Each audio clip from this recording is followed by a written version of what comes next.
Boa noite, professora Zambuja. Que honra tê-la aqui conosco hoje.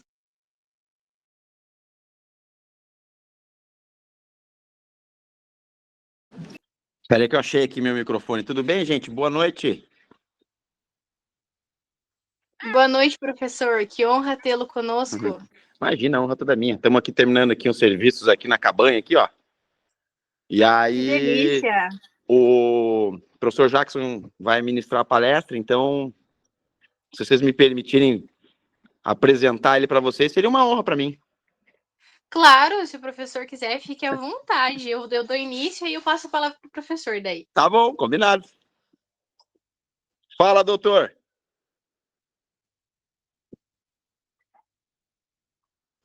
Doutor Jackson Chad.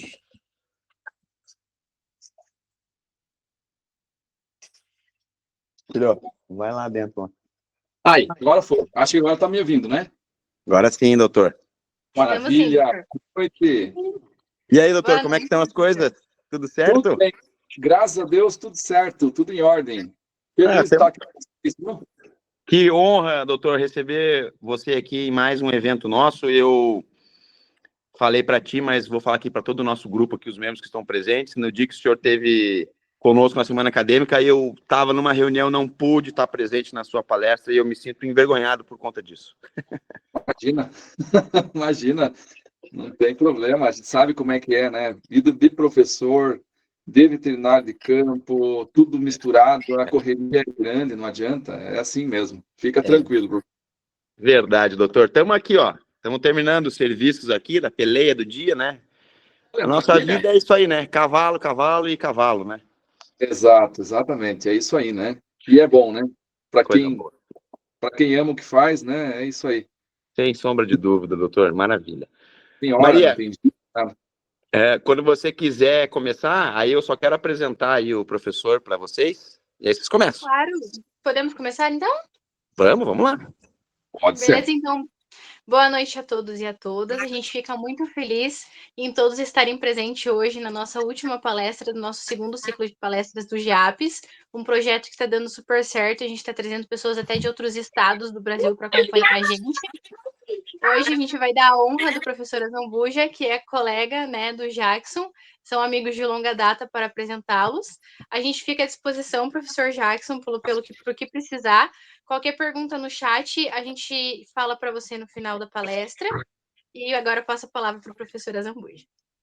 Obrigado, Maria, pela gentileza. Boa noite a todos.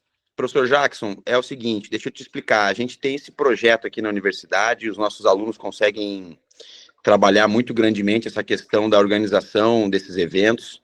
Então, eu me sinto muito honrado de coordenar esse grupo e junto com a professora Juliana, e termos o doutor hoje aqui presente conosco, compartilhando um pouquinho do teu conhecimento, que a gente sabe que é muito vasto.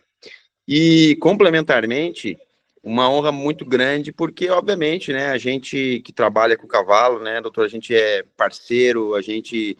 É uma coisa que eu acho importante também de se falar, né, que eu sempre tento falar na sala de aula para os nossos alunos, é a gente, depois de formado, termos pessoas capacitadas e excepcionalmente amigos que estão presentes e conseguem nos ajudar, complementar os casos clínicos, né? A gente não tem vergonha alguma de pedir ajuda para os colegas, na verdade, isso é uma coisa que eu percebo muito hoje em dia, e o doutor tem uma correria muito grande e tá conosco aqui hoje, compartilhando um pouquinho do seu conhecimento, é uma coisa muito importante para nós. É muito legal, muito bacana, e especialmente para mim, né, doutor, porque, assim, como eu falei, a gente está no campo, quantas vezes, né, a gente se ajudou, o doutor ajudou a gente com relação a casos clínicos diversos, né, na universidade, fora da universidade.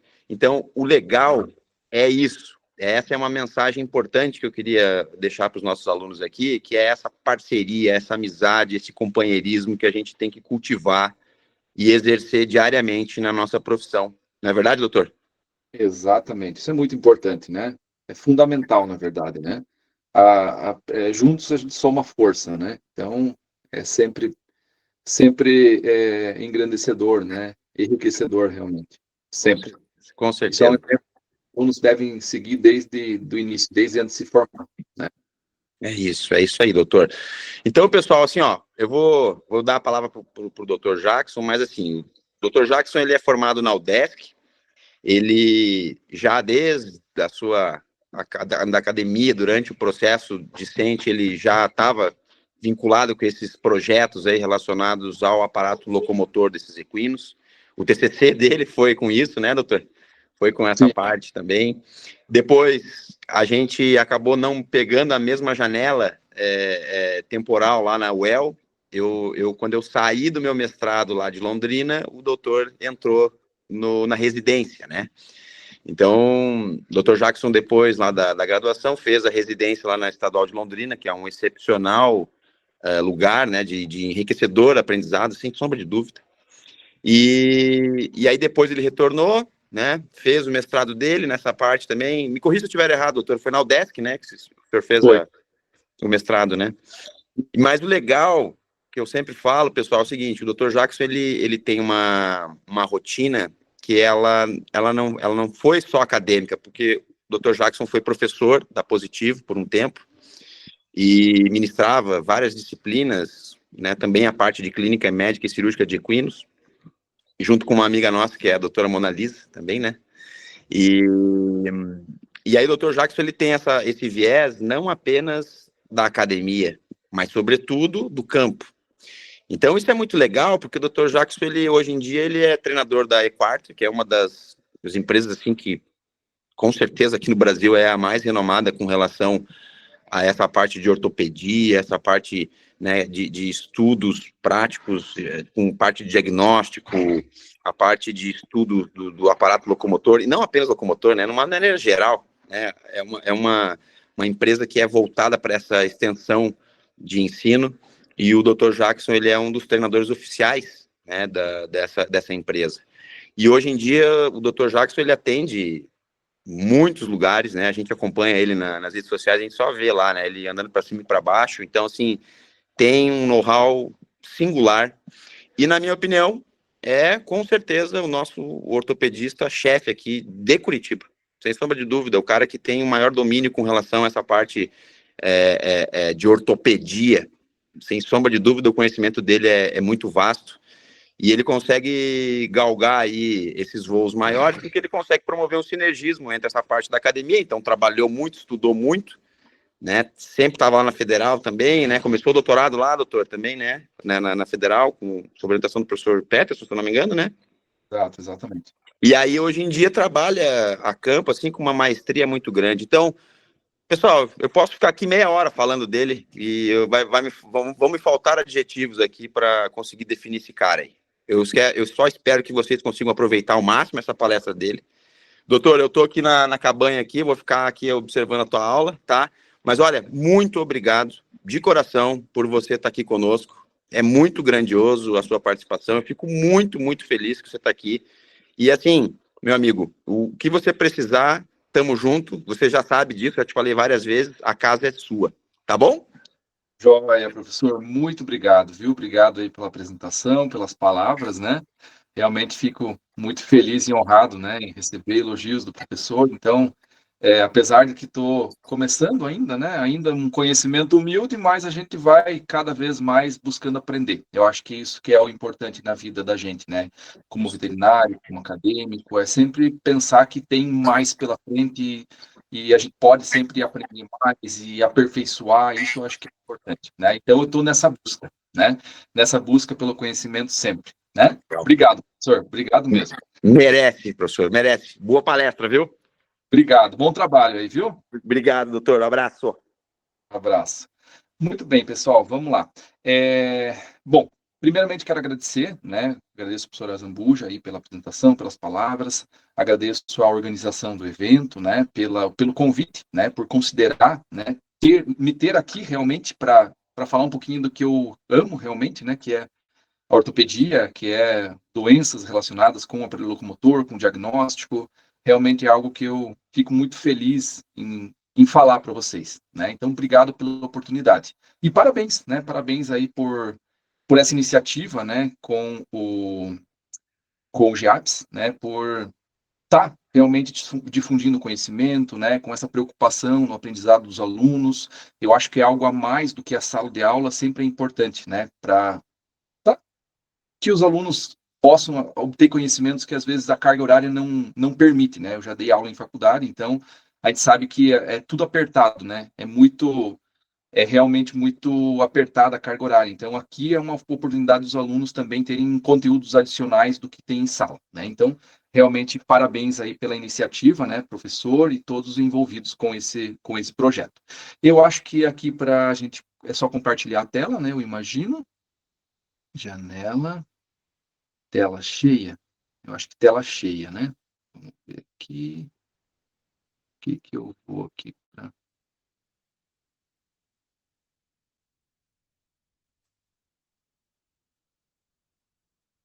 Aqui. Vamos ver se vai dar certo. Deu certo aqui, doutor. Apareceu bem certinho. Ótimo, maravilha. Excelente. Deixa eu só... Aqui tá.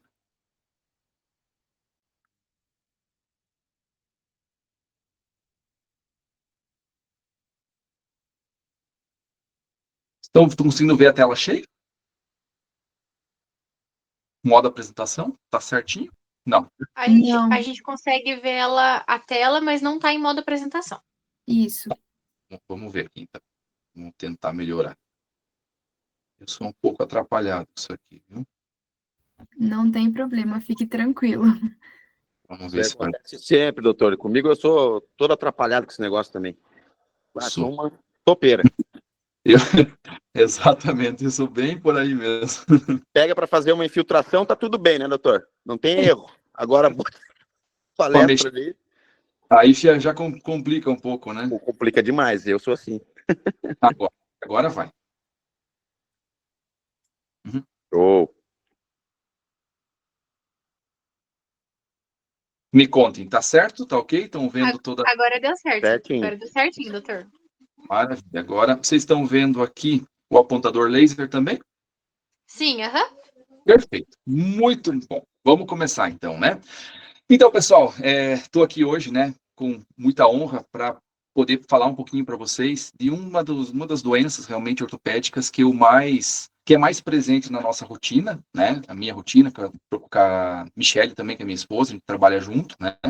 Que é falar um pouquinho sobre o diagnóstico de síndrome politroclear, né? Então, vou falar sobre a síndrome politroclear em equinos e vamos falar mais especificamente na parte de técnicas diagnósticas disponíveis e as suas limitações, né? Então, nós sabemos que a síndrome politroclear é uma das doenças ortopédicas que mais acometem os cavalos de esporte, logicamente. Nós temos várias técnicas diagnósticas disponíveis, tanto a campo quanto, né, em centros de referência, porém, cada uma dessas técnicas ela apresenta suas limitações, né? Então, vocês vão ver que uma técnica isolada, muitas vezes, pode ser pobre do ponto de vista de detalhes diagnósticos, e muitas vezes você associar mais técnicas é o ideal para você conseguir exatamente um resultado, um diagnóstico mais preciso, né? Então, isso que eu gostaria de conversar um pouquinho com vocês. Muito bem, esse slide aqui, né, para quem já viu aula minha, palestra minha, quando eu falar de ortopedia, é um slide que ele sempre está presente, né? Que é um slide que realmente ele exemplifica, né, toda a versatilidade do cavalo nas diversas modalidades esportivas que ele é utilizado, né? Então, vejam só como o cavalo ele é um atleta nato, né? Ele é um atleta realmente natural, né? Onde ele é exposto a diferentes tipos de desempenho atlético, né? Vamos colocar aqui, ó, vários. Nós temos aqui trotador americano, né? Aquelas corridas de charrete, salto, né? Hipismo, turf, manga larga marchador, né? Nas provas de marcha, provas de freio de ouro, uma prova que exige muito, que é muito presente para a gente, né? Aqui no sul do Brasil. Rédeas também, a gente tem bastante cavalo de rédeas que compete aqui. Enduro, né? Polo menos comum aqui, mas lá em São Paulo é muito mais comum. Laço, né? Como não falar do laço, né? Como uma modalidade atlética do cavalo. Tambor, inclusive eu faço tambor também, né? Amador, mas eu gosto muito dessa modalidade. Apartação, vaquejada, mais lá no Nordeste. Então, assim, vejam que o cavalo, ele realmente ele é utilizado nos diferentes tipos de atividades. E, logicamente, que a atividade atlética no cavalo, assim como para nós, seres humanos, ele expõe o animal a um limite máximo, muitas vezes, né, relacionado com o desempenho atlético, com a carga colocada sobre as articulações, sobre músculos, tendões. Então, logicamente, que o cavalo de esporte, ele está, né, está disposto ao desenvolvimento de lesões ortopédicas. Então, as lesões ortopédicas, elas são presentes exatamente no cavalo de esporte, né, como maior predisposição em função do trabalho, da carga. E lógico, né, que prevenção dessas lesões ela pode ser feita, né, com um programa adequado de treinamento, de condicionamento, mas muitas vezes não é isso que acontece, né? E aí nós somos chamados para atender casos de lesões, de claudicação, na verdade, né, causadas por lesões ortopédicas. Então, a manifestação clínica de uma lesão ortopédica, de maneira geral, é uma claudicação, né? E, logicamente, que quando nós falamos em claudicação em cavalo, nós devemos saber que, rapidamente aqui, que nós temos no membro anterior e do membro posterior, uma linha que separa exatamente aqui, ó, duas regiões, né? Uma região mais baixa e uma região mais alta, né? Mais distal e mais proximal. E, logicamente, essa região aqui, ó, mais proximal, envolvendo casco, quartela, boleto e carpo, ela é considerada como uma claudicação, né? As lesões ortopédicas que levam à claudicação nessa região são conhecidas como claudicações distais. E as claudicações proximais são as claudicações associadas a lesões que acontecem para cima do carpo, incluindo antebraço, cotovelo, ombro, né, escápula. Então, nós temos aqui essa subdivisão que é muito importante. Por que eu estou falando isso para vocês? Porque existe uma distribuição, em termos de frequência de lesões, muito maior na região distal. Então, as claudicações distais, elas são mais comuns. E, logicamente, que no membro pélvico, mesma coisa. Casco, quartela, boleto e curvilhão, ou tarso, ou jarrete, como vocês preferirem, são consideradas claudicações distais. Então, aqui nós temos claudicações distais. E acima dessa região, incluindo, né, a região aqui de tíbia, fêmur tipo patelar, fêmur, coxo femoral, sacroiliaca, são claudicações consideradas altas, ou claudicações conhecidas como proximais. Tá? Quando se fala exatamente em uma claudicação distal do membro torácico, nós temos aí pelo menos 80, vamos colocar aqui 80 a 90% ou 95% das claudicações sendo distais. Isso, lógico, é uma distribuição avaliada em algumas pesquisas, algumas análises, né? Mas é realmente isso que acontece. Então, as claudicações distais no membro torácico, elas acontecem numa maior frequência. E vamos colocar aqui como 5%, vamos pegar o 95%, que é o máximo, das claudicações como sendo proximais.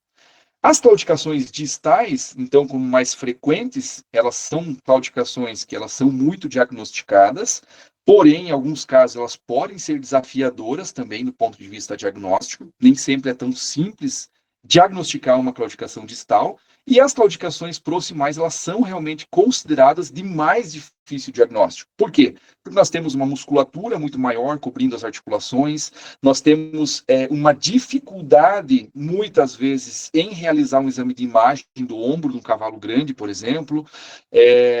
Então, assim, existem mais estruturas que estão mais profundas e isso acaba gerando dificuldade. Outra dificuldade é que, quanto menor a frequência de lesões em uma região, menor você vai abordar aquela região. Logo, o conhecimento da região, em termos de anatomia, de biomecânica, de imagem, diagnóstico, ela acaba sendo menor. Então, é importante nos desafiarmos para exatamente fazer diagnósticos nessa região proximal também, que geralmente são mais desafiadoras. Quando se fala em membro pélvico, essas claudicações, essa distribuição de lesões, ela acontece mais comumente na região envolvendo, vamos colocar aqui, ó, envolvendo o tarso e a femorotipo patelar. Então, nesta área aqui, encontra-se a principal frequência, ou maior casuística de lesões nos cavalos atletas, incluindo aqui o curvilhão e incluindo o femorotipo patelar. Então, casco, boleto, metatarso, menos comum, tá? Menos comumente observadas. Acontece? Acontece. Mas a maior distribuição, sem dúvida, é tarso, fêmur tibial patelar. Principalmente por quê?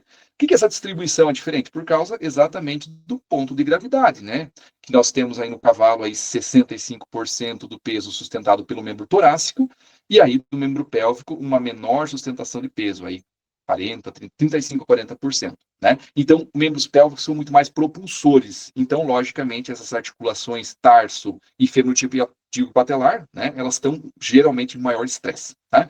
Então, falar rapidamente dessa distribuição, só para vocês terem uma noção geral. E quando se fala de claudicação relacionada com o membro torácico, nós temos esse cara aqui se chama casco, que sem dúvida, dentre todas as claudicações, né, distais, aqui com certeza é o principal sede de lesões, né? Então o casco, ele sim é a principal sede de lesões.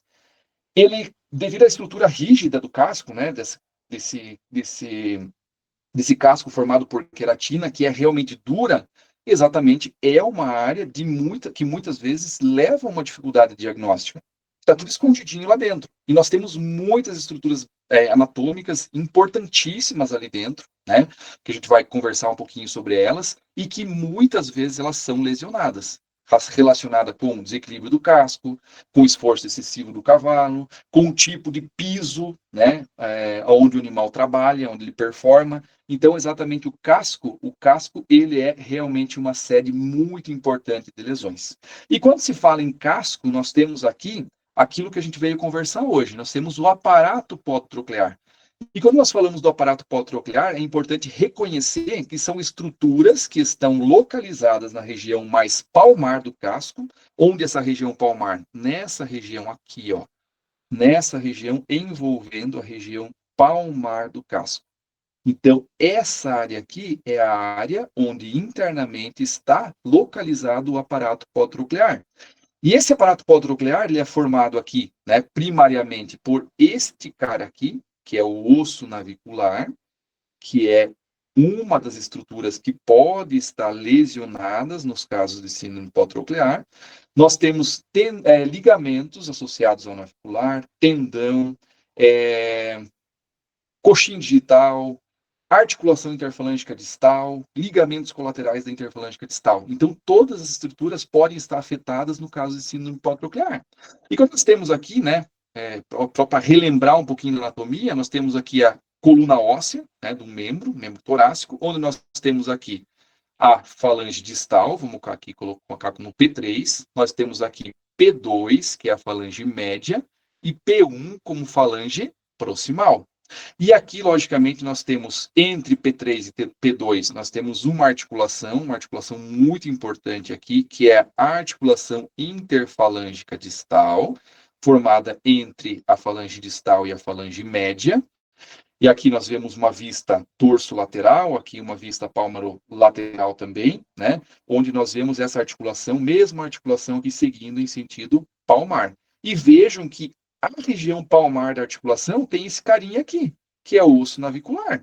E esse osso navicular, ele participa, logicamente, da formação da articulação interfalângica distal, como vocês vão ver na outra imagem que eu vou mostrar para vocês.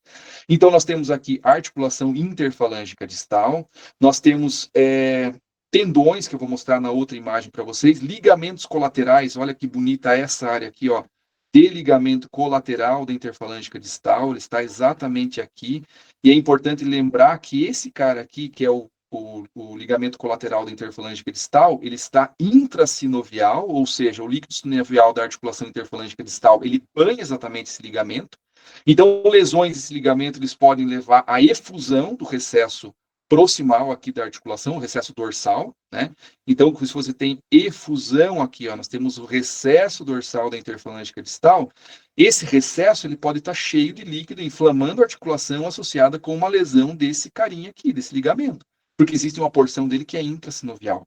Então, vejam só o detalhe, como ele é importante o detalhe anatômico para você identificar uma lesão, às vezes de um ligamento, que não é uma artropatia em si, né, uma osteoartrite, alguma coisa assim que está causando difusão, mas sim uma lesão do ligamento que está enviando mediadores químicos para a articulação e, consequentemente, fazendo todo um quadro de sinovite, de efusão. Né? Então, o conhecimento anatômico realmente muito importante. E aqui, né, quando se fala em casco, né, em regiões internas ao casco, é bom lembrar que nós temos aqui exatamente o estojo córneo encobrindo exatamente toda essa região. Então, nós temos aqui, olha só, o casco exatamente, e as estruturas que eu mostrei para vocês, osso navicular, ligamentos colaterais, articulação interfalângica distal, parte do recesso dorsal da interfalângica distal, falange distal, ligamentos associados ao navicular, todos eles dentro desse casco, dentro desse estojo córneo. Então, vejam só que muitas vezes o diagnóstico pode ser difícil, porque é uma estrutura rígida, dificulta o acesso para uma imagem, né, de maior qualidade muitas vezes. Então, aqui, muito importante ter conhecimento dos exames que nós podemos fazer, exatamente, orientar aqui para fazer um diagnóstico desse ponto, né, de uma síndrome hipotronclear, ter equipamentos de boa qualidade e, consequentemente, saber como manejar isso. Né? Se você tem uma Ferrari, você tem que saber dirigir essa Ferrari. Então, exatamente, o equipamento bom só não basta. É importante ter conhecimento de anatomia, de biomecânica, de exame clínico, para saber quando você vai fazer um exame nessa região, quando a suspeita de lesão está nessa região, quais são as técnicas adequadas, quais são os acessos para ultrassonografia, por exemplo. Né? Então, esse conhecimento ele é muito importante. E essa imagem é uma imagem que eu gosto muito, tá? Que é uma imagem que eu tenho um carinho grande, né? Que é uma imagem, uma foto de uma dissecação anatômica do tempo que eu estava no mestrado. Né? A gente dissecou uma peça, né? E aí fez, né, logicamente, aqui um corte sagital da região do membro distal, né? Incluindo aí distal ao carpo. E essa porção distal aqui, ela ficou realmente muito bonita, né? Porque ela mostra exatamente num corte sagital muitas estruturas desse aparato potronclear, muitas estruturas que estão no interior do casco, que estão de extrema importância quando se fala em diagnóstico, né? Então, nós temos aqui, para relembrar um pouquinho vocês, falange distal, P3, nós temos P2, falange média, e P1, falange proximal. Nós temos entre P2 e P1 e P2 e P3, nós temos aqui exatamente a articulação interfalângica distal. E essa articulação interfalângica distal, lembra que eu falei para vocês que o osso navicular ele participa da formação dessa articulação? Vejam que coisa linda isso aqui. Nós temos aqui uma face, uma borda articular do navicular que se articula, isso aqui, essa branquinho aqui, ó, é cartilagem hialina. Nós temos o navicular se articulando aqui em contato com a superfície disto-palmar da falange distal e também uma das superfícies, né, fazendo articulação aqui com a falange proximal, a superfície palmaro-distal. Então vejam que esse navicular ele participa dessa articulação. E quando nós vemos aqui, nós temos um recesso, esse recesso aqui muito importante, esse recesso é o recesso dorsal da interfalângica distal. Aqui um recesso pálmaro-proximal da interfalângica distal. E esse conhecimento é importantíssimo para quê? Para que a gente consiga identificar o pálmaro proximal, desculpa esse aqui. Porque a gente precisa reconhecer isso para poder reconhecer no ultrassom. Essas estruturas todas a gente vai ver no ultrassom. Aqui um recesso pálmaro distal, né? Então aqui pálmaro proximal, aqui nós temos pálmaro distal e aqui o recesso dorsal. Então conhecer esses recessos são essenciais para o diagnóstico por imagem, por exemplo, para a ultrassonografia. São essenciais para fazer um acesso articular da interfalângica distal. É fundamental para não confundir esse recesso aqui, pálmaro proximal, com essa estrutura sinovial aqui, que é a bursa podotroclear. Olha que bonita esse espaço aqui, ó, que é a bursa podotroclear. Então, essa bursa podotroclear, ela é formada, é uma estrutura, né, um espaço formado entre a fibrocartilagem do osso navicular, da superfície palmar, e a superfície dorsal do tendão flexor distal profundo. Então vejam que essa bursa é um espaço que ele tem pouquinha quantidade de líquido. Se nós conhecemos a localização dela, nós vamos fazer uma ultrassonografia, nós identificamos o aumento da quantidade de líquido nessa região aqui, próximo ao recesso palmar-proximal da interfalângica distal, nós sabemos que esse daqui é exatamente o recesso proximal da bursa pós-troclear, e não é o recesso da articulação. Então, vejam que esse conhecimento anatômico é realmente muito importante, né? Então, aqui ainda nós temos o tendão flexor digital profundo, né? Vou seguir ele aqui, olha essa estrutura, tendão flexor digital profundo. Nós temos aqui o recesso distal da bainha digital. Vejam só, isso aqui é uma outra estrutura sinovial importantíssima. É o recesso distal da bainha digital, né? Então, vejam aqui, ó, nós temos esse recesso distal da bainha digital. Ele também pode estar cheio, ele pode ter efusão. Não devemos confundir ele com qualquer outro recesso. Palmar aqui ao navicular, nós temos o ligamento anular digital distal, que ele corre exatamente nessa borda mais palmar do tendão flexor digital profundo. Nessa área, nós temos exatamente aqui a êntese do tendão flexor digital profundo na falange distal. Então, vejam que uma entesopatia nessa região aqui, que ela pode acontecer, ela vai levar a uma claudicação. E muitas vezes é difícil de diagnosticar. Nós temos que ter uma técnica correta para identificar isso. Por exemplo, a campo, né?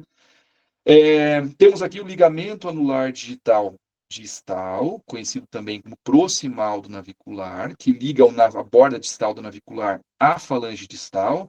E aqui uma partezinha do ligamento proximal, tá? Que ele é um ligamento, na verdade, que ele é um ligamento colateral e que ele faz exatamente isso. Olha só, ele pega a asa do navicular e ele liga exatamente aqui, ó, nessa região da falange média. Então, vejam que esse ligamento aqui, ó, ele tem esse caminho, né?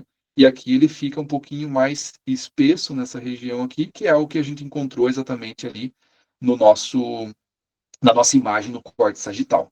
Aqui ainda coxim digital, né? Nós temos a ranilha, nós temos aqui o casco, né? A falange distal, e aqui todo o sistema laminar, né? De fixação da falange dentro do casco, e aí o estógio córneo, né? Falando assim, muito rápido, básico dessa anatomia. E aqui na frente ainda nós temos dorsalmente o tendão extensor digital comum, ou extensor digital longo, se for o posterior, tá? Então, falamos rapidamente aqui dessas estruturas que são de importância muito grande para a gente conseguir interpretar diagnóstico por imagem, fazer ultrassonografia, interpretar radiografia, fazer exame clínico. Então, todas as estruturas de muita importância, tá? Muito bem, e quando nós temos uma claudicação, por exemplo, né, uma claudicação associada ao aparato politroclear, muitas vezes ela num primeiro momento de você ver o cavalo trotando, você vai conseguir saber exatamente se aquilo é realmente uma lesão politroclear. É importante o que? Para você identificar essa alteração e suspeitar ou formular uma hipótese que leve à suspeita de síndrome politroclear. É importante passar todo o exame clínico ortopédico. E exatamente isso daqui, antes de qualquer diagnóstico por imagem, é o mais importante. É o mais importante.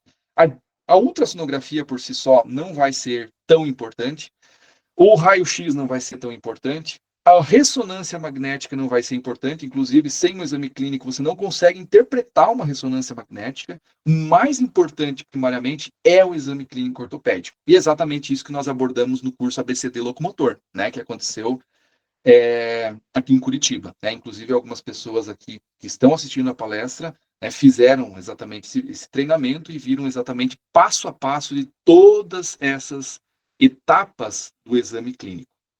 Quem acha que é básico, isso não é nada básico. Existe muita técnica, muita informação que nós podemos extrair de cada uma dessas análises.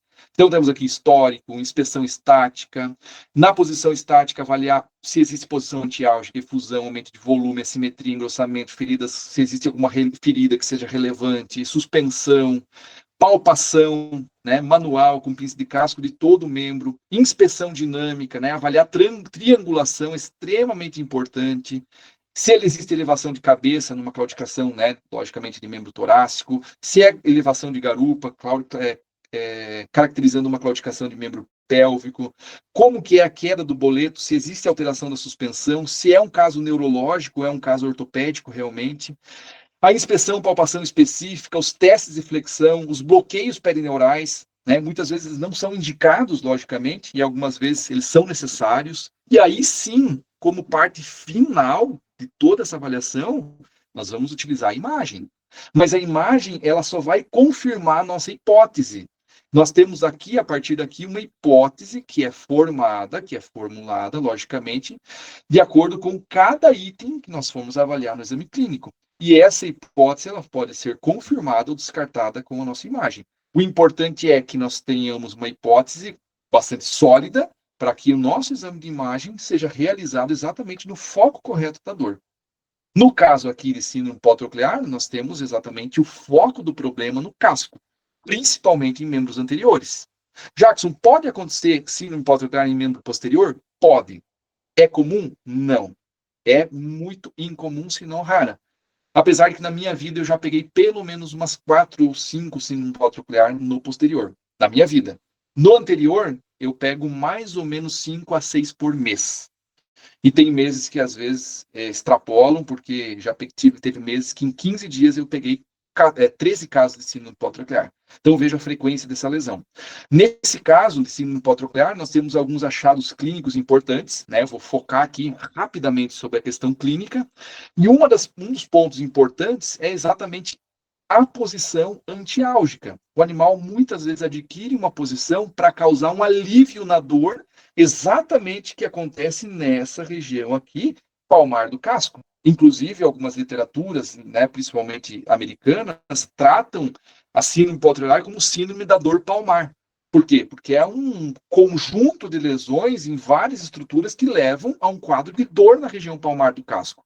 E aí, logicamente, existe uma posição antiálgica mais específica, existe uma alteração de triangulação que pode acontecer mais especificamente, né?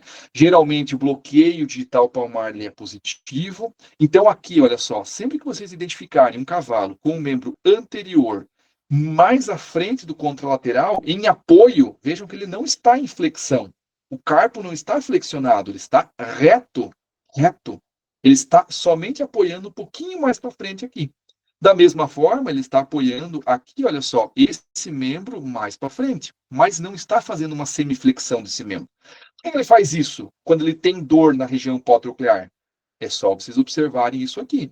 Vejam só que o tendão flexor digital profundo, ele se insere nessa região aqui da superfície palmar da falange distal, e quando esse cavalo ele tem dor nessa região por uma degeneração do navicular, associado com uma bursite, uma lesão do tendão flexor digital profundo, quando ele fica com o membro paralelo entre si, o que acontece? Esse tendão flexor digital profundo vai estar pressionando, ele pressiona realmente esse osso navicular. E se aqui existe dor, logicamente, quando ele leva o membro para frente e apoia para frente, existe uma leve flexão dessa articulação interfalângica distal, ela flexiona e, consequentemente, ela causa um relaxamento do tendão flexor distal profundo que leva a uma redução da tensão do osso navicular. Então, vejam que uma posição antiálgica como essa, ela deve ser interpretada à luz da anatomia e da biomecânica, logicamente. Então, quando nós vemos um cavalo com essa posição antiálgica, opa, já vem o estalo. Nós já temos um elemento para formar a nossa hipótese. Dor na região palmar do casco, tá? Isso não é diagnóstico, eu só estou formulando minha hipótese com dados evidenciados no exame clínico. Vejam que esse animal aqui, ele tem uma postura diferente.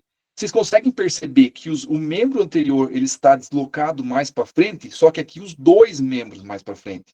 Vejam que ele está numa posição conhecida como acampada. A base se alonga mais. E os membros pélvicos, da mesma forma, também localizados ou apoiados mais caudais. Então, nós temos, olha só, exatamente aqui, ó, como se fosse um animal que está, entre aspas, estaqueado. Né? Vejam aqui exatamente que esse membro torácico também está deslocado mais à frente. Então, por que acontece isso? É um animal com síndrome pós-troclear, com dor na região palmar do casco, bilateral nos membros torácicos. Aqui a dor pode até ser bilateral, mas ela é assimétrica. Nesse momento está doendo mais a região do membro anterior esquerdo, nesses dois animais. Aqui está doendo igual os dois. Como que ele vai fazer uma posição para aliviar? Ele vai jogar os dois membros para frente e ele vai acampar os dois posteriores para trás, fazendo uma posição que cause flexão né, discreta da interfalange cristal, redução da tendão do flexor distal profundo nos anteriores e, consequentemente, um alívio. Então, a posição antiálgica. Ok? Muito bem. Então, aqui nós temos um animal com a mesma, com dor palmar bilateral nos anteriores.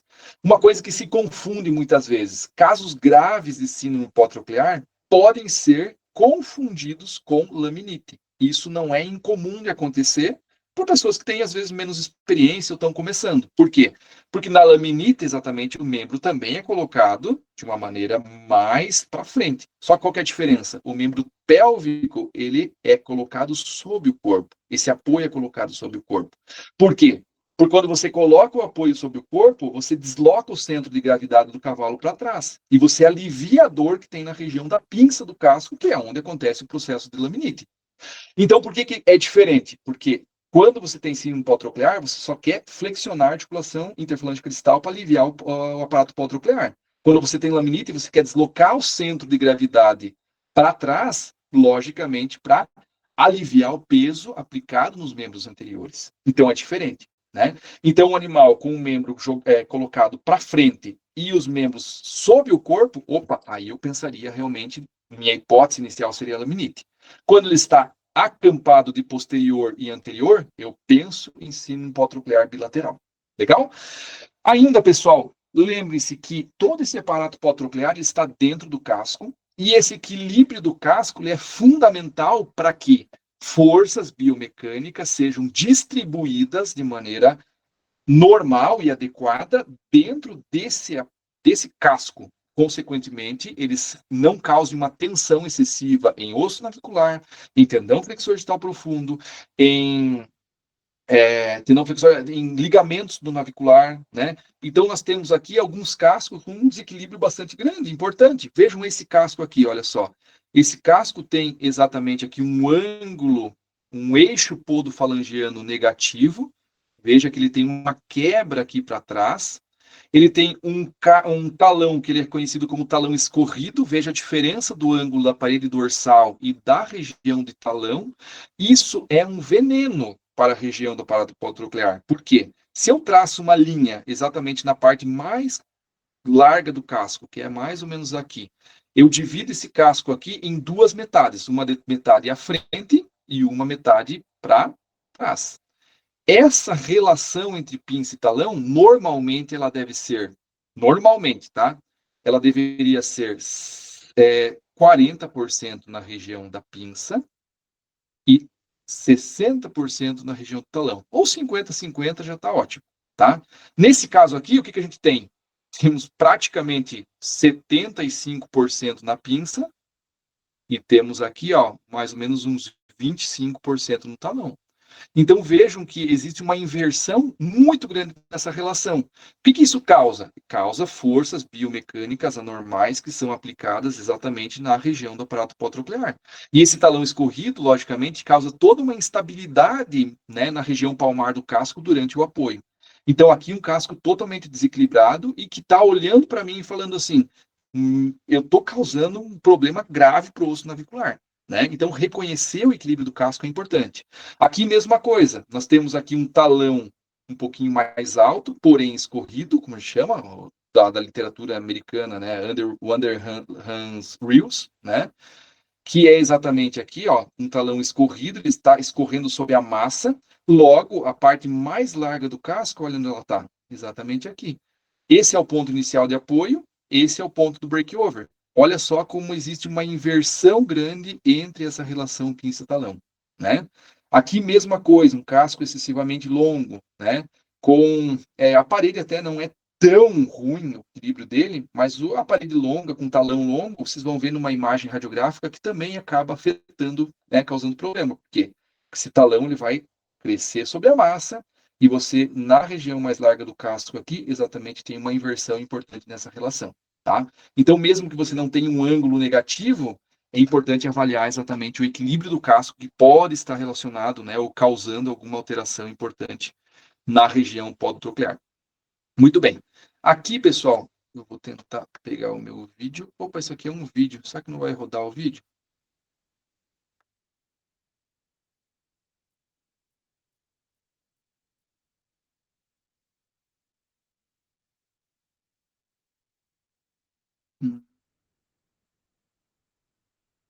aqui era um vídeo que eu estou fazendo a palpação da região palmar ali da quartela, mostrando dor na região do tendão flexor radial profundo. Eu vou sair do modo apresentar. Ah, agora vem. Olha só, aqui eu estou fazendo uma palpação do tendão flexor digital profundo na região palmar da quartela, entrando dentro do casco. Veja só que ela demonstra muita dor nessa região. Essa égua aqui, ela tinha exatamente muita dor nessa região, ela tinha lesões do tendão flexor digital profundo na região, né, tanto distal da quartela quanto dentro do casco. Então veja como ela tem bastante dor nessa região. Então dor na região palmar. Pinçamento do casco, 50% dos cavalos com síndrome hipotroclear, eles apresentam exatamente uma dor importante ao pinçamento, que é do tipo protopática, tá? Quem fez o curso agora sabe o que é uma dor protopática. Esse cavalo está de história comigo, mas agora ele parou, né? Olha só, eu pinço esse casco, eu coloco uma pressão maior e ele mostra dor, desconforto. Então, dor ao pinçamento da ranilha, tá? Do tipo protopática, ela é muito indicativa de síndrome hipotroclear. Não é lógico, não dá o diagnóstico, mas ela é um elemento a mais para formular a tua hipótese. A inspeção dinâmica, nós temos aqui um cavalo exatamente, com uma claudicação importante, né? Se vocês observarem, ele claudica no passo, né? Uma claudicação importante. Ele levanta a cabeça quando apoia o anterior esquerdo no solo. É um cavalo que é utilizado para cavalgada, né? Um cavalo que é utilizado principalmente para passeio, cavalgada. E aqui, olha só, ele levanta a cabeça quando o posterior apoia e ele tem uma alteração importante aqui do que a gente conhece como triangulação. Então, eu tenho aqui exatamente, olha só, o membro anterior esquerdo, né? Aqui exatamente colocado mais cranialmente, né? Para frente, e o direito para trás, formando um triângulo. Então, esse triângulo aqui formado entre um membro e outro, a gente conhece como triangulação. Vejam que existe exatamente um triângulo formado aqui. E esse triângulo ele está formando uma fase conhecida como fase cranial do membro anterior esquerdo. Então, essa é a fase cranial do anterior esquerdo. Quando ele muda a passada e esse membro esquerdo está na fase de propulsão, ele vai fazer uma triangulação mostrando a fase caudal da passada. Então, vejam a amplitude desse triângulo aqui. E agora, na outra passada, eu quero que vocês vejam a amplitude exatamente desse triângulo. Vocês conseguem perceber que esse triângulo é menor no membro, durante a propulsão desse membro anterior esquerdo do que durante a fase inicial do apoio. Então, isso daqui demonstra exatamente aqui, olha só, uma alteração de fase caudal do passo, uma redução de fase caudal. Reduções de fase caudal do passo são muito associadas com dor na região palmar, porque durante essa fase de propulsão, o tendão flexor digital profundo está tenso, porque existe uma extensão da interfalângica distal e, consequentemente, um aperto, uma maior tensão na região do osso navicular e estruturas podtrocleares. Então, nós temos aqui exatamente, olha só, eu vou colocar de volta para vocês aqui o mesmo vídeo. Vamos colocar aqui o apontador. Vamos lá.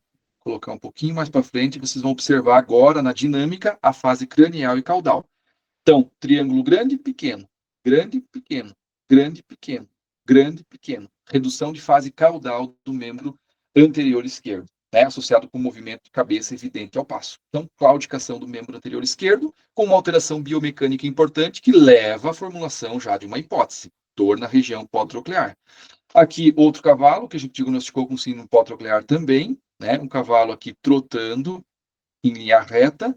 Vejam que a cabeça eleva quando o anterior direito está apoiando o solo. Então, uma claudicação de apoio relacionada com o membro anterior direito. Levanta, levanta, direito, direito, direito, direito, direito. Essa claudicação, logicamente, é o trote, não tem alteração biomecânica de fase cranial caudal, e ela pode, logicamente, ser confundida ou pode estar presente em qualquer outro tipo de lesão. Então, todos os dados do exame são importantes, logicamente, para a gente identificar, né, o ponto da dor e, consequentemente, fazer exames diagnósticos específicos. E aqui no círculo, ele manca principalmente com o membro, né, com o membro interno ao círculo, o que acontece, de maneira geral, em lesões podtrocleares.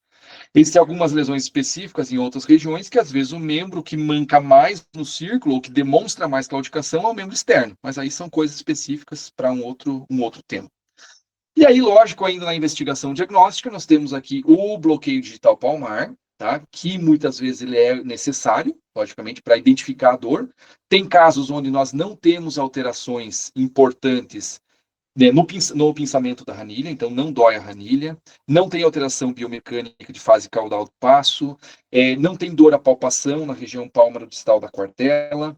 O casco muitas vezes não é tão desequilibrado, mas e você não tem nenhuma outra área, logicamente, de aumento de volume que dê um foco, ou de dor à palpação, que dê um foco para a tua investigação.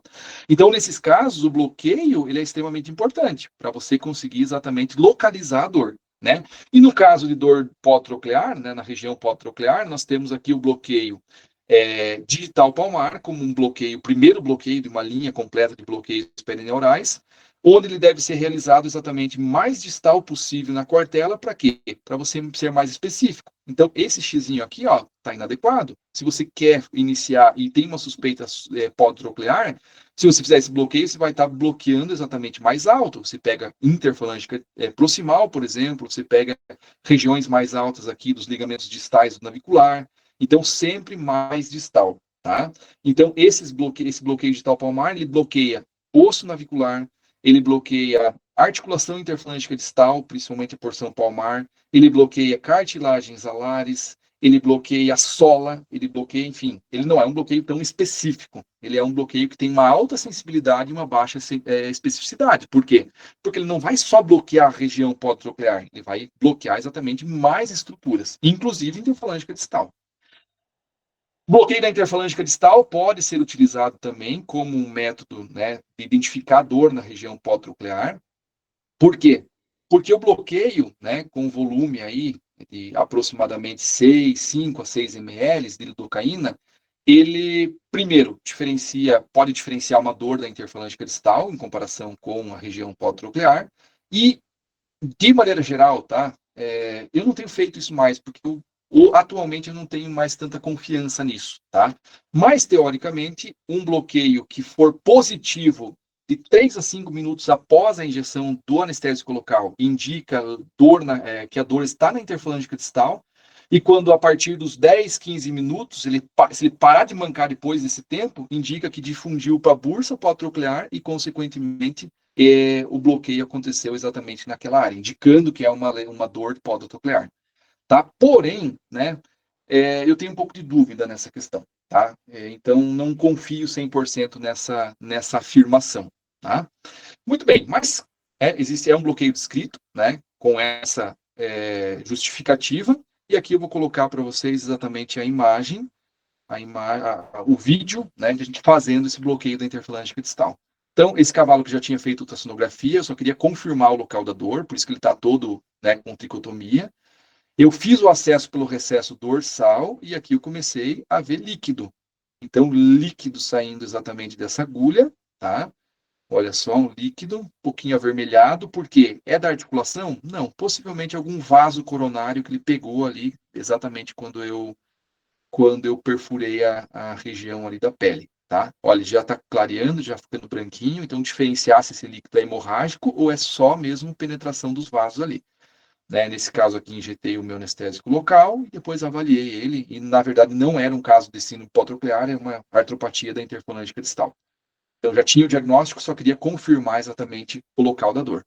E aí, lógico, sendo mais específico, né, o bloqueio da bursa do navicular, da bursa pótroclear, né?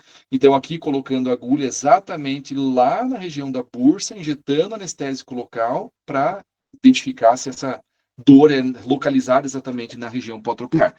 Particularmente, tá? Hoje, cara, assim, 99% dos casos, eu geralmente faço o diagnóstico somente com bloqueio digital palmar.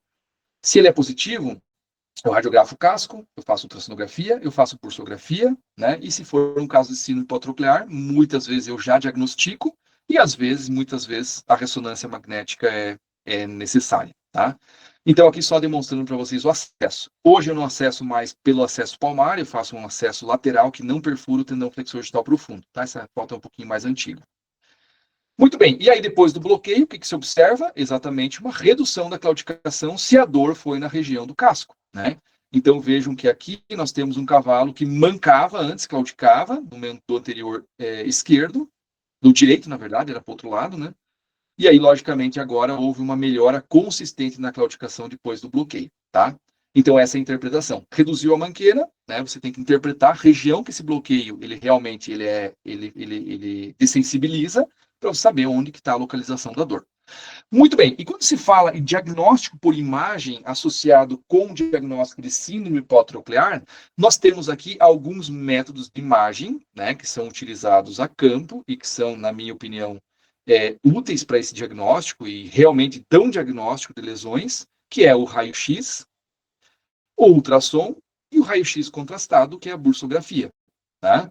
Então, esses 3 exames em conjunto, eles conseguem dar, muitas vezes, diagnósticos bastante específicos. Tanto de lesões ósseas, quanto de lesões de tecido mole, quanto de lesões, né, do tendão flexor distal profundo, na área cega, onde a ultrassonografia ela não pode identificar. Tá? Eu vou mostrar para vocês que existe uma área cega no ultrassom do tendão flexor distal profundo. Porém, existem alguns casos onde o diagnóstico, existe dor podotroclear, dor palmar, e esses métodos de imagem não são suficientes para identificar alterações ou para dar o diagnóstico, tá? Então, na grande maioria das vezes, isso é possível, mas existem casos específicos que você não tem achados de raio-x, de ultrassom, de raio-x contrastado, mas você tem uma síndrome podotroclear. E aí, logicamente, a ressonância magnética e a tomografia computadorizada são exames, né, padrão ouro, no caso, a ressonância magnética, para identificar lesões nessa região, tá? Qual a desvantagem? Qual a limitação? Alto custo, né? Então, nós temos aqui um custo alto desses exames e baixa disponibilidade. Então, se nós temos baixa disponibilidade, nós temos no São Paulo e Rio Grande do Sul ressonância magnética, nem sempre você vai conseguir encaminhar um cavalo para você fazer o diagnóstico, quando você não tem exatamente um achado de imagem específico a campo. Tá?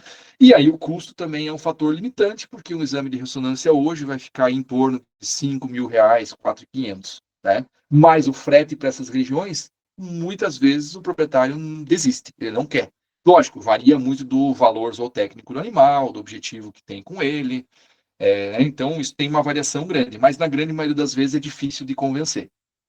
E aí a vantagem desses exames, né, raio-x e ultrassom, é que eles são realizados a campo. A grande maioria das lesões do aparato podotroclear, elas são diagnosticadas com esses métodos, em conjunto, de preferência, né? Porém, em alguns casos, né, de lesões discretas ou regiões onde essas imagens não têm acesso, logicamente, às vezes eles têm essas limitações de você não conseguir identificar uma lesão específica, né, na região do aparato podotroclear com esses métodos, tá? E aí, logicamente, a ressonância, muitas vezes, é a única forma de diagnosticar precisamente esse cavalo. Lembre-se, um diagnóstico ele é fundamental para nós termos uma boa resposta ao tratamento. Então, tem que tratar especificamente. Se tem uma lesão no tendão flexor distal profundo, tem que tratar o tendão flexor distal profundo. Tem uma degeneração navicular, tem que tratar essa parte. Tem uma lesão do ligamento sesamoide distal ímpar, tem que tratar especificamente ele. Então, cada lesão, ela é específica. Isso é fato. E aí, quando se fala de radiografia para lesões, né, para diagnóstico de lesões podotrocleares, nós temos exatamente aqui essas 3 posições, que são as principais que são utilizadas para avaliação do navicular, que é a posição lateromedial, a posição dorso-proximal pálmaro-distal oblíqua 60 ou 45 graus, né? Eu geralmente uso ela um pouquinho mais angulada, 60 graus, e a skyline, que é a pálmaro-proximal, pálmaro-distal oblíqua, né? Aqui nós temos 3 vistas diferentes do osso navicular, uma vista lateromedial, uma vista aqui, né, dorsal dele, e aqui uma vista exatamente skyline, onde nós conseguimos em cada uma delas identificar áreas específicas desse osso, né? Como, por exemplo, aqui, osso compacto do osso navicular, né? Região de osso compacto da superfície flexora, borda distal do navicular. Nós temos aqui a borda articular do navicular, a borda proximal, e nós temos uma diferença de densidade entre essa porção do meio, que é a porção esponjosa do navicular. Então, essa área aqui, essa diferenciação entre a esponjosa e a de osso compacto, ela é fundamental exatamente para você, já na lateromedial, você conseguir de repente, já ter alguma suspeita de lesão. Tá? Geralmente, quando a gente faz a lateromedial, eu olho para a Michelle, ela me olha, eu digo, eu acho que não está legal. A gente faz as outras projeções, geralmente a gente identifica alguma coisa específica. Nessa posição aqui, a borda distal do navicular, onde muito comumente nós temos as invaginações sinoviais aumentadas, que nem sempre elas são associadas com síndrome hipotroclear, né? Às vezes, fragmentações dessa borda distal. Lembre-se que aqui, exatamente aqui, olha só, insere um ligamento muito importante. Ele tem exatamente esse caminho, olha só, exatamente aqui, que é o ligamento sesamoide distal ímpar.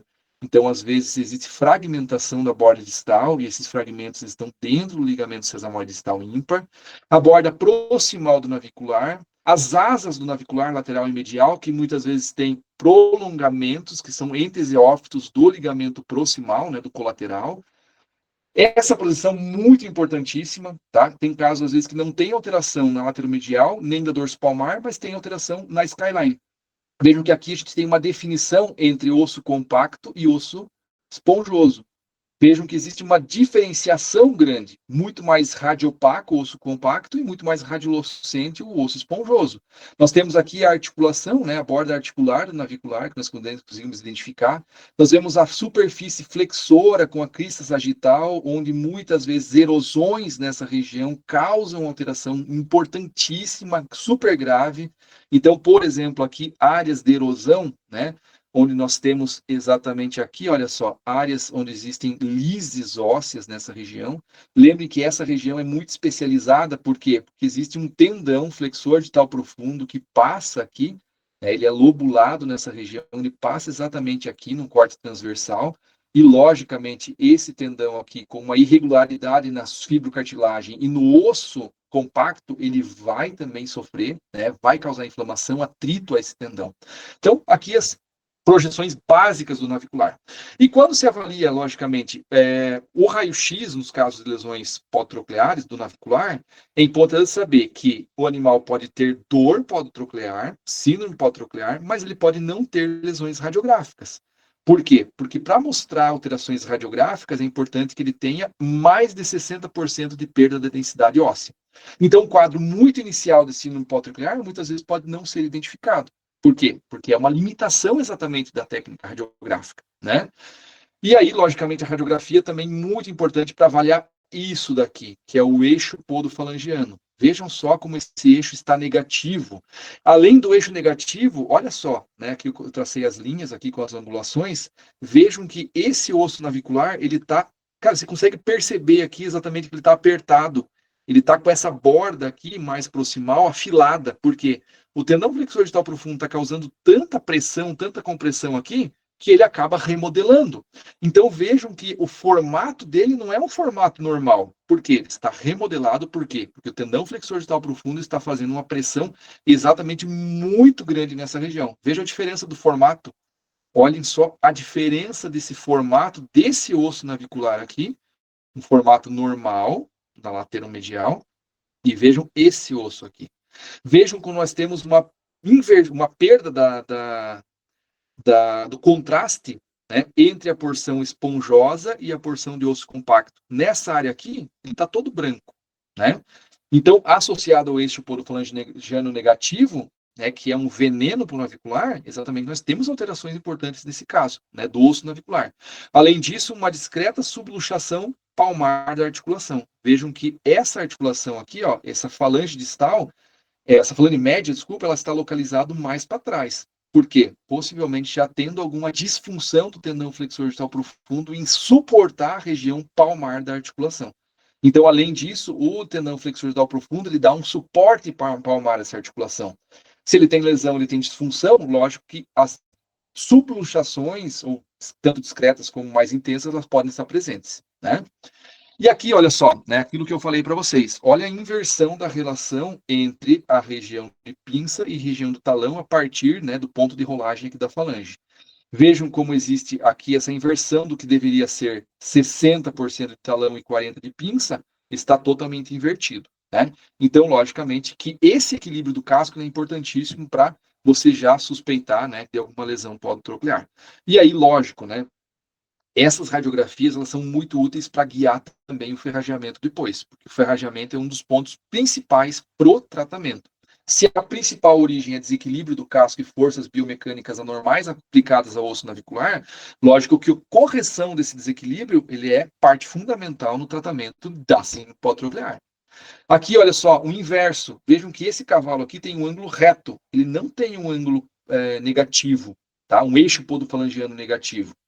Porém, olha o tamanho do estojo córneo do cavalo, olha a espessura da sola, olha o comprimento dessa pinça aqui, olha a distância exatamente que tem do ápice da falange até na região do breakover. Vejam aqui esse talão como ele é alto em excesso, ele está escorrendo sobre a massa. Exatamente esse casco aqui. Então é um casco que ele não tem uma alteração do equilíbrio como esse daqui. Ele não tem um ângulo negativo. Mas o que é o grande problema? Excesso de parede, negligência e falta de casqueamento, ferrageamento regulares, né? Então, se eu apagar aqui, ó, o que eu vejo? Exatamente tudo aquilo que a gente conversou acontecendo aqui também. Vejam só o tamanho exatamente que nós temos aqui, ó, de pinça, 4,76 centímetros, é muita coisa, desde a região do breakover, né, da superfície dorsal aqui, até o ápice da falange. Olha só a inversão da relação pinça-talão, né, que ele tem, justamente porque esse casco está muito longo. Se esse casco fosse casqueado aqui, por exemplo, olha quanto casco, quanta alavanca menos ia acontecer. Olha a distância que ele ia reduzir aqui, olha só, de tamanho de pinça. Olha como esse apoio ele vai acontecer mais palmar. E olha como essa relação pinça-talão ia melhorar. Esse cavalo, mesmo com esse casco aqui, que não é um casco com ângulo negativo, qual a lesão, o problema dele? Síndrome pós-troclear. Por quê? Negligência. Muita alavanca, um casco muito longo, talão escorrendo sobre a massa, né? Muita alavanca na pinça. E olhando aqui, não é um casco parecido com aquele que a gente vê mais frequentemente em caso de síndrome pós-troclear. Muito bem. Aqui algumas lesões radiográficas que a gente evidencia, né, nos casos de síndrome pós-troclear, né? Aqui é um animal que ele tinha exatamente alterações em inversão, né, ou alteração na densidade óssea, né, que esclerose. Veja que aqui nós não temos uma diferenciação muito evidente entre o osso compacto e o osso esponjoso, né. O eixo podofalangiano até que não está tão ruim, né. Aqui nós temos uma proliferação óssea na região da borda proximal e também uma importante alteração da inversão, uma alteração, né, da densidade do osso compacto, esclerose aqui, né, do osso compacto não, do osso esponjoso, então mostrando muita esclerose nessa região, nessa posição lateromedial. Aqui na posição exatamente dorso proximal com a palma distal oblíqua, né, nós observamos aqui a falange distal, nessa região, P3, P2, interfalângica distal, e aqui o osso navicular. E aqui nós vemos o quê? Invaginações sinoviais aumentadas. Essas invaginações sinoviais, elas podem, quando excessivamente aumentadas, elas podem sim indicar um quadro de síndrome pós-troclear. Mas muitas vezes, quando elas são pequenas, discretas, como esse aqui, muitas vezes a dor não é ali, é um achado de imagem. Então tem que cuidar muito na interpretação. Aqui sim, uma área grande de lise. Olha o tamanho da lise óssea que tem. Já existe um aumento cístico de invaginação sinovial. Aqui mesma coisa, esse navicular aqui é destruído realmente, né? E a claudicação era compatível. Inclusive, se vocês observarem a falange distal, nós temos uma redução da densidade óssea. Vejam que ela está com redução da opacidade difusa, indicativa realmente de desmineralização óssea por falta de apoio, porque a claudicação era muito forte e crônica. Veja que existe aqui, olha só, áreas de mineralização do ligamento proximal do navicular, né, do colateral, aqui um prolongamento da asa, né? Então, assim, alterações gravíssimas do osso navicular. Aqui, né, essa imagem aqui é a mesma, né, só em vista diferente do mesmo cavalo, também redução, né, da densidade, aumento da densidade óssea da porção esponjosa, então não existe uma diferenciação clara entre osso esponjoso e osso compacto. E aqui, olha só, exatamente essa área aqui, ó, que é uma área de proliferação óssea, é exatamente o que a gente vê na dorso palmar oblíqua aqui, ó. Dois grandes entesiófitos, né, na asa do navicular lateral e medial, que são nada mais ou menos que entesiófitos do ligamento colateral do navicular, no ligamento proximal. Aqui ainda uma área de lise óssea também, outra área de lise, né? Então, várias alterações importantes. Aqui, esse cavalo, essa égua, ela tinha exatamente aqui uma estrutura, né, incompatível com uma área cística, nessa região, mas no mais o navicular ele não era feio nessa projeção, inclusive na lateromedial ele era bonito, mas essa área aqui, olha só o que a gente vê. Nós vemos uma área aqui de lise óssea exatamente nessa região da crista sagital. Vocês conseguem ver essa área aqui mais radiolucente, essa área aqui. Então, todas as áreas de erosão do osso navicular. O prognóstico aqui é desfavorável. É muito grave, é uma área muito especializada. Na skyline aqui, a gente também tem uma inversão, já, uma inversão não, né? Um aumento da opacidade da porção esponjosa, tá? Então, vejo que aqui não existe aquela diferenciação tão clara entre o osso compacto e o osso esponjoso. Pessoal, se eu estiver demorando, me avisem, tá? Quanto minuto que eu tenho, porque daí eu apuro um pouquinho a apresentação aqui, tá bom? Sem problemas. Não se incomodem com isso, que eu vou falando, e quando eu vejo, passo o tempo.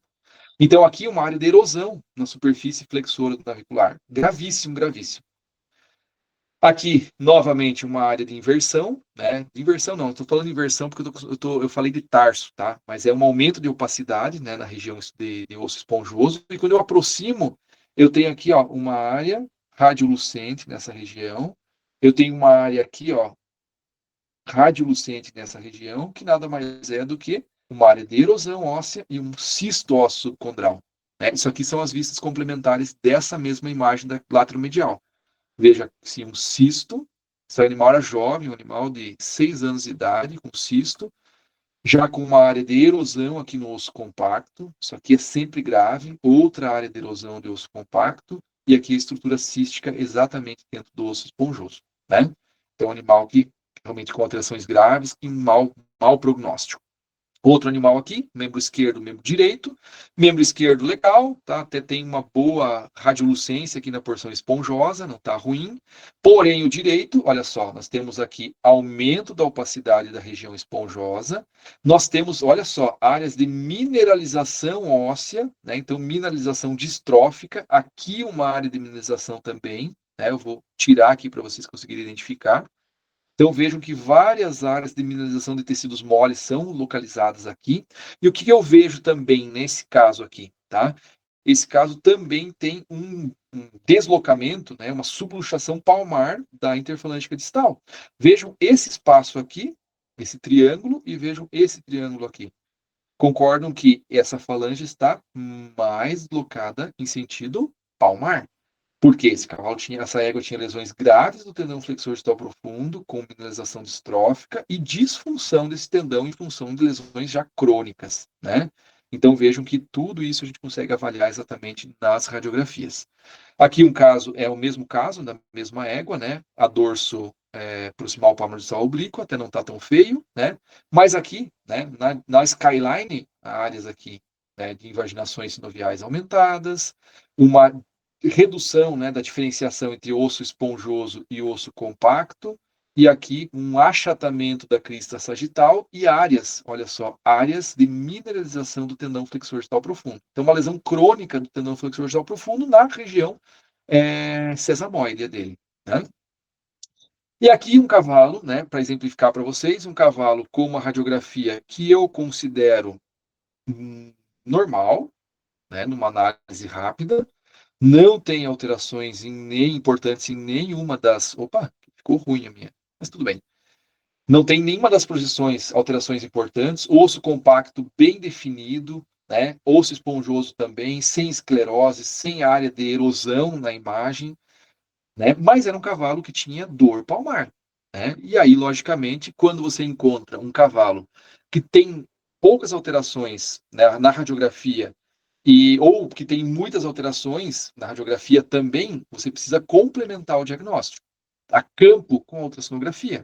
Então, a ultrassonografia, ele pode dar um diagnóstico que você não conseguiu identificar alterações no cavalo com bloqueio digital palmar positivo na radiografia, e na ultrassonografia ele pode identificar lesões importantes, né, que levam você a um diagnóstico mais específico. Quando você não tem alteração radiográfica, você pode ter alteração ultrassonográfica. Mas quando você tem alteração radiográfica, é importante que você complemente com a ultrassonografia. Por quê? Porque não é só o osso navicular.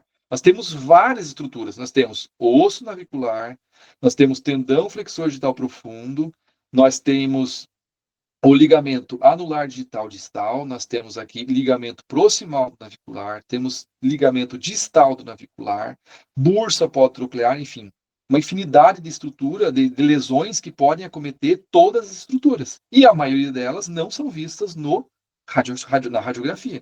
Então, mesmo que você tenha uma lesão importante no osso navicular, é importante complementar com a ultrassonografia. E aqui eu coloquei essa imagem para vocês, para lembrar do ligamento colateral, né, que ele também deve ser avaliado nos casos onde você tem um bloqueio digital palmar positivo, né? Então, ele está localizado exatamente na região colateral ali da interfalângica distal. Os acessos ultrassonográficos. No acesso, nós temos o acesso dorsal, né? Então, se vão perguntar para mim, como que eu vou fazer ultrassonografia do casco, sendo que o casco é rígido e não vai passar o som? Eu tenho acessos específicos, né? Na região dorsal, então acesso dorsal, o acesso palmar com microconvexa e o acesso transcuneal, que é o acesso mais distal aqui, que você vai avaliar através da ranilha.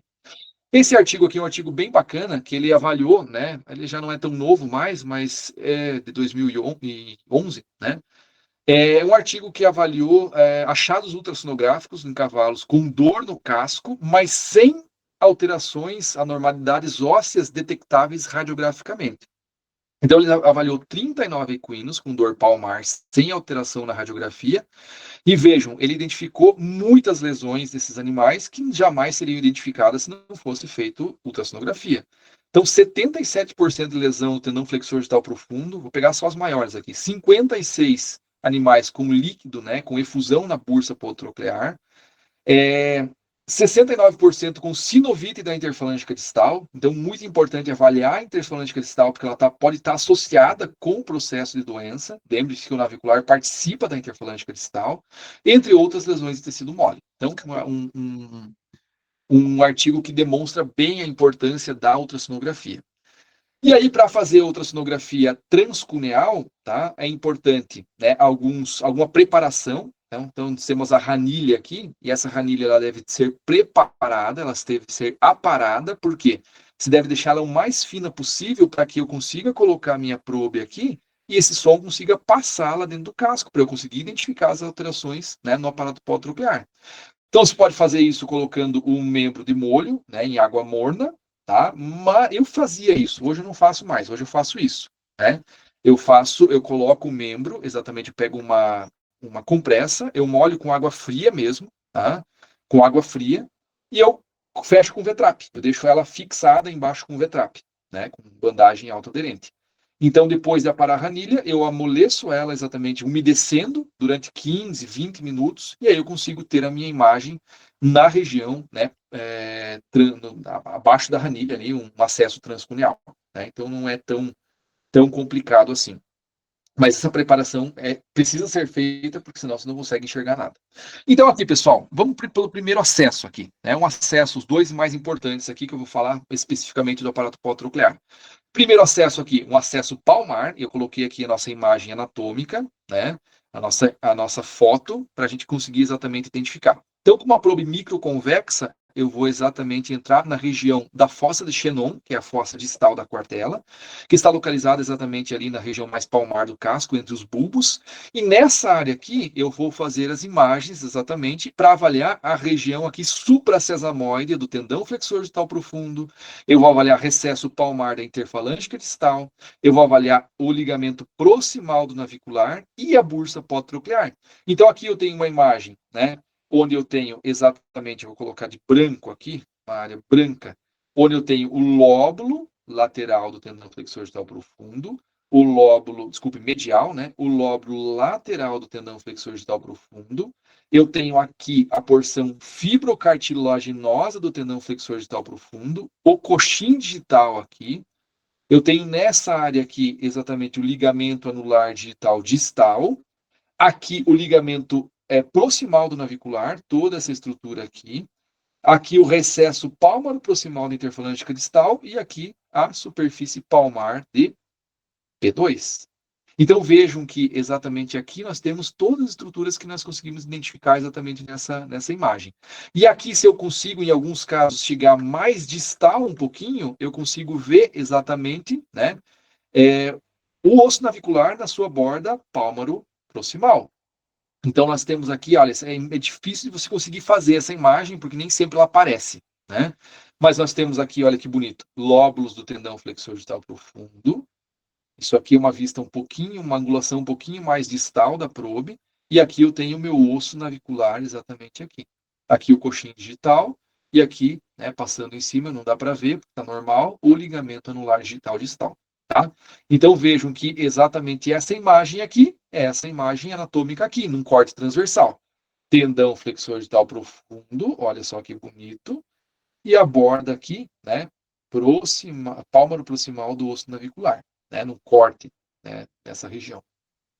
Aqui também avaliando com a probe microconvexa em corte longitudinal, vejam só que legal, olha como a complementação das estruturas. Eu tenho aqui um recesso pálmaro proximal da interfalângica distal, eu tenho dois osso navicular, eu tenho aqui três o tendão flexor digital profundo, eu tenho quatro o ligamento anular digital distal, eu tenho aqui um pouquinho de líquido, quase nada na bursa pós-troclear, que ela se projeta um pouquinho mais aqui em cima do ligamento proximal, e eu tenho aqui 5, exatamente aqui, a recesso distal da bainha digital, e aqui 6, o coxim digital. Vejam quantas estruturas eu consigo identificar nessa imagem, né? Então, uma lesão do tendão flexor digital profundo aqui, por exemplo, eu poderia ter um espessamento dele, tá mais espesso. Uma alteração na ecogenicidade, eu posso ter uma lesão aqui do meu ligamento anular digital distal, pode ter refusão da interfalângica distal, uma lesão do ligamento proximal do navicular. Então, tudo isso pode ser identificado nessa área. E aí, que é a última imagem, né, padrão, que é a imagem transcunial, onde nós vemos aqui um osso navicular, nós temos, olha que bonito isso aqui, 2, exatamente aqui, ó, 2 e 2 tendão flexor digital profundo. Nós temos aqui, olha só, 3, borda palmar da falange distal. Eu tenho aqui 4, olha só que bonito aqui, 4, eu tenho o ligamento distal, né, que é o ligamento ímpar, sesamoide distal ímpar. Eu tenho aqui 5, o coxim digital, 5, coxim digital, e aqui 6, a ranilha. E aqui, bem embaixo, aqui nessa área, nós temos ainda o recesso pálmaro distal da interfalângica distal. Vou colocar aqui 7. Né? Então, vejo todas as estruturas que nós conseguimos identificar. Tá? Isso aqui é um corte sagital longitudinal. Né? Nós temos também, podemos fazer essa mesma imagem, né, nessa mesma região com a probe microconvexa. Por quê? Porque nesse corte aqui, a ranilha é estreita. Eu vou conseguir somente ver uma porção. Lembra que o navicular e o tendão flexor distal profundo e o ligamento distal navicular, eles são largos nessa região. Então, quando eu faço com uma probe microconvexa, na transversal, eu vejo, olha que lindo, o osso navicular, que é a superfície flexora e a crista sagital. Aqui eu tenho o tendão flexor digital profundo,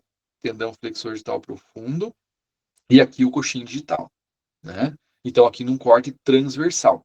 E esse corte transversal, eu sigo desde a região sesamoide até a região aqui da avaliação, né, transversal do ligamento anular, do ligamento distal do navicular e também da êntese do tendão flexor digital profundo. Ok? Muito bem. Aqui, pessoal, algumas alterações que a gente consegue identificar exatamente nessas imagens. Tá? Então, aqui, olha só, um caso com muito líquido na bursa pós-troclear. Então, vejam só que aqui, olha só, tudo isso aqui é líquido. Esse daqui é o recesso proximal da bursa pós-troclear, exatamente entre o tendão flexor digital profundo aqui e aonde começa aqui formar o ligamento proximal do navicular. Então, isso aqui é líquido. Esse daqui é o tendão flexor digital profundo, tá? Flexor digital profundo, lóbulo medial e lóbulo lateral, tá? E aqui superfície palmar da falange média, tá? Então, aqui, líquido na bursa. Já temos um achado, bursite politroclear. A bursite não é diagnóstico, é um achado clínico, efusão. Mas ela pode estar associada com lesões em qualquer estrutura do aparato politroclear. E essa imagem aqui, ela é justamente complementar, né? Ela complementa, né, aquela imagem que a gente viu, onde a gente tem aqui exatamente o tendão flexor digital profundo, tá? Aqui, tendão flexor digital profundo. Aqui, a bursa politroclear. E aqui, o recesso distal da interfalângica distal e a porção fibrocartilaginosa aqui do tendão. Então, ela é complementar. Exatamente isso, tá? Aqui, essa imagem muito bonita, onde a gente tem uma alteração bem importante, né? Comparem exatamente o tamanho desse lóbulo, que é o lóbulo lateral do profundo, com o tamanho desse lóbulo do profundo. Então, o lóbulo medial, ele é maior, ele tem áreas ecogênicas na imagem negativa, que elas indicam fibrose. Então, temos uma tendinopatia crônica do lóbulo lateral do tendão flexor distal profundo, medial, desculpa, do tendão flexor distal profundo, na região suprasesamoide, na região palmar do casco. Esse mesmo animal, olha só o lóbulo lateral e o lóbulo medial. Nós temos muito engrossamento desse tendão, alteração de ecogenicidade. Nós temos aqui um aumento, um espessamento também do ligamento anular digital distal. Comparem os dois. Então, temos assim um caso grave de tendinopatia do profundo associado com uma desmopatia do ligamento anular digital distal. Esse vídeo aqui é um vídeo muito bonito, tá? Onde nós vemos exatamente o vídeo, tá? E aqui é uma imagem que eu adoro, porque a gente fica feliz quando o navicular, o tendão flexor distal profundo, ele dá risada pra gente. Você está vendo que ele dá umas risadinhas aqui? Eu sei que eu tenho que tomar meu Gardenal, mas tudo bem, tá? Eu consigo enxergar isso. Então aqui nós temos, olha que bonito, um tendão flexor distal profundo, e aqui ele deu risadinha, olha só que bonitinho, né? Concorda comigo? Nós temos o olhinho aqui, tá? O olhinho. Aqui a boquinha dando risadinha. O que é essa boquinha dando risadinha? É a bursa politroclear? Não. É interpretação de imagem. Isso aqui é o recesso distal da bainha digital. Então, muito cuidado para não confundir, tá? Aqui, essa imagem muito bonita, onde nós temos aqui o osso navicular na imagem transcuneal, superfície palmar da falange distal, e aqui, olha só quanta irregularidade óssea nós temos na inserção do ligamento, né, distal, do ligamento sesamoide distal ímpar. Então, uma grande entesopatia na inserção distal desse ligamento. Se eu coloco o vídeo exatamente aqui, olha só o que eu tenho, eu vou ter exatamente aqui, olha só, uma imagem dinâmica de toda essa área de entesopatia. Esse cavalo não tinha alterações radiográficas e a única alteração sonográfica que ele tinha foi exatamente essa entesopatia. Então vejam como a gente conseguiu exatamente um bom diagnóstico com ultrassonografia associando esses métodos de imagem, né? Muito bem. Aqui outra lesão, outra desmopatia do ligamento sesamoide distal ímpar, né? Olha só o tamanho do buraco que tem aqui. Aqui as fibras normais e aqui uma grande lesão, ele está inclusive espessado nessa região. Esse aqui é o osso navicular e esse aqui é o tendão flexor distal profundo, tá?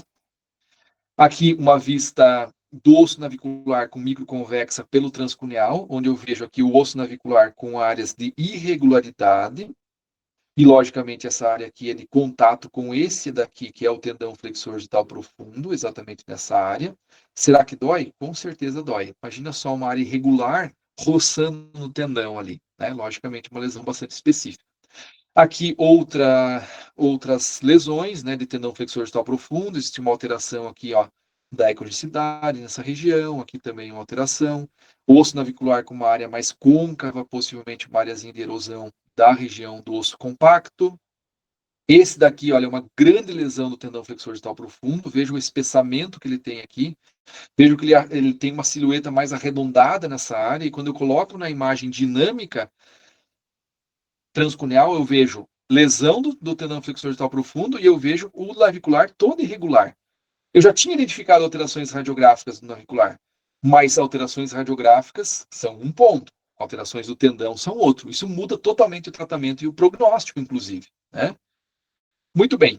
Aqui, essa aqui é uma imagem bonita também transcuneial, onde nós temos, olha só, o osso navicular, nós temos o tendão flexor digital profundo passando aqui, nós temos o ligamento distal do navicular, vou pegar ele aqui, e aqui nós temos uma área de erosão. Veja que existem áreas áreas hiperecóicas, exatamente aqui, ó, na região mais profunda. Não segue a mesma linha. Então, aqui é uma área de erosão. Por isso que a gente vê a porção mais profunda ali como área ecogênica, que é o fundo da área de erosão. E aqui aquele mesmo cavalo que eu mostrei para vocês, que era aquele cavalo que tinha um navicular muito próximo do normal, né? Nenhuma alteração importante em nenhuma das projeções. Quando eu fiz a ultrassonografia, eu encontrei aqui uma área de líquido, acúmulo de líquido na bursa pós-troclear, então já é indicativo de uma bursite.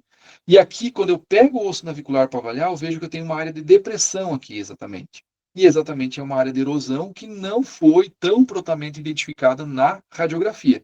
Depois de fazer essa imagem, e eu analisei melhor esse osso navicular, eu vejo que tem uma discreta área aqui. E essa área aqui é exatamente uma área que muitas vezes na skyline a gente não consegue identificar, tá? E mesmo na imagem radiográfica, né, você fazendo o teu diagnóstico ali, avaliando isso às vezes num ambiente tão escuro, não tão apropriado, você perde de vista. Né? E aí a skyline também não veio positiva, a ultrassonografia realmente ela teve um bom papel nessa questão. Então, para tentar, na radiografia, melhorar a sensibilidade para identificar esse tipo de lesão, é importante fazer 3 angulações, pelo menos, ou melhor, 3 angulações quando se pensa em fazer a skyline. Tá? Uma A, que você vai buscar avaliar principalmente aqui a borda pálmaro-proximal. Uma B, que você vai avaliar a porção média. E uma C, que você avalia a porção mais distal da superfície flexora. Então, seria o ideal mesmo para você fazer uma avaliação mais completa radiográfica. Tá? E aí, pessoal, para terminar, a bursografia, que nada mais é do que o raio-x contrastado, né, da bursa pós-troclear. E ela é importante por quê? Porque na bursografia é possível identificar lesões do tendão flexor digital profundo nessa área aqui, ó. Nessa área que é uma área que é a área conhecida como área sesamoide do tendão flexor digital profundo, e que essa área aqui é uma área que ela é conhecida como cega, tá? Nessa área nós não conseguimos identificar exatamente a imagem ultrassonográfica. No ultrassom transcranial a gente consegue no máximo até aqui, tá? No palmar a gente consegue no máximo até aqui nessa área. Porém, toda essa área aqui é uma área que não vai ter uma avaliação nem com a ultrassonografia. Tá? E por que a bursografia pode ser importante para avaliar a lesão do tendão? Porque, se vocês lembrarem, o tendão exatamente passa em toda essa área aqui, né, da superfície flexora do navicular, ele tem a bursa pós-troclear, ele está em total contato com o osso ali. Se você tem, e o tipo de lesão mais comum que você tem, são rupturas de fibras nessa área aqui. Então, se você tem uma ruptura de fibra exatamente nessa área sesamoide do tendão, muitas vezes o contraste que você está injetando na bursa, que você vai identificar aqui, ele vai ficar exatamente assim, ele vai escapar para dentro dessas áreas de lesão. Tá? Eu vou mostrar uns slides melhores para vocês. Como fazer essa bursografia? Tá? Eu faço ela com acesso lateral, é uma técnica descrita. Tá? Esse acesso lateral eu faço guiado por radiografia, então eu coloco exatamente a agulha nessa região proximal aqui, a cartilagem alar. E essa agulha, ela vai começar a entrar aqui, né? E quando ela começa a penetrar nessa região, eu já faço uma radiografia. E eu já vejo a angulação dela. E eu vou fazendo radiografias conforme eu for colocando ela, né? Até ela chegar exatamente na região aqui da bursa pós-troclear, tá? E eu injeto o contraste e eu tenho exatamente faço radiografias específicas em diferentes projeções para identificar essas alterações de possível escape de contraste ou de aderências na bursa com o tendão que você muitas vezes consegue identificar. Então, sempre que você faz uma bursografia, olha só, nós temos aqui todo o contraste preenchendo essa região, você faz uma projeção lateromedial, você faz uma projeção dorso palmar oblíqua, 60 graus, e você faz as 3 posições que eu falei para vocês do skyline, né, para avaliar todas as superfícies do navicular. né, da superfície palmar dele. Esse acesso aqui, isso aqui é uma imagem do livro, tá? Não é minha. Então, aqui eles fizeram acesso com o acesso palmar, tá? Eu não gosto, eu acho que atrapalha um pouco, porque você vai estar perfurando e colocando a tua agulha num ponto de avaliação. Então, não é o que eu utilizo sempre o acesso lateral. Para não perfurar o tendão flexor distal profundo, você tem uma precisão melhor. E o que você identifica exatamente na bursografia? Exatamente a coluna de contraste, que é isso aqui. Então, esse contraste aqui, ele está exatamente localizado na bursa pós-troclear. Aqui nessa região nós temos o tendão, aqui nessa região nós temos o osso navicular. Nós temos o osso navicular. E essa parte mais radiolucente aqui, exatamente nessa região entre a coluna de contraste e o osso, é a fibrocartilagem. Então, a fibrocartilagem você não consegue ver porque ela é radiolucente, né?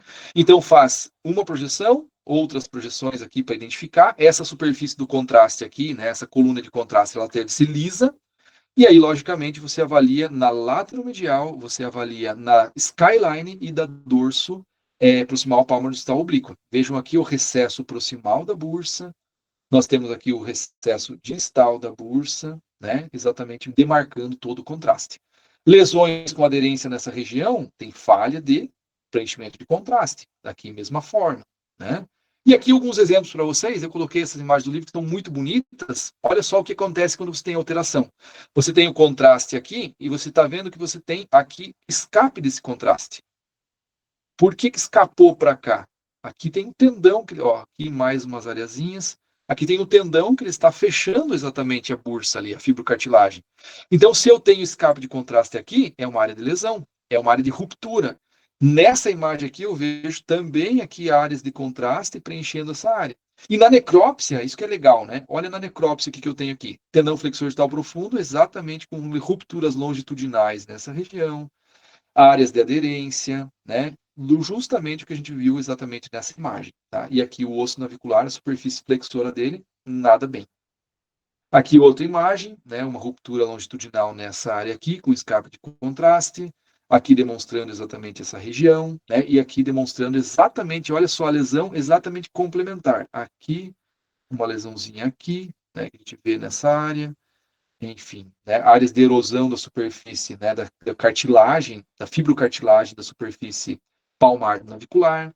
Aqui outras áreas de lesão, olha só, uma área grande aqui de aderência, que é exatamente essa área de aderência aqui.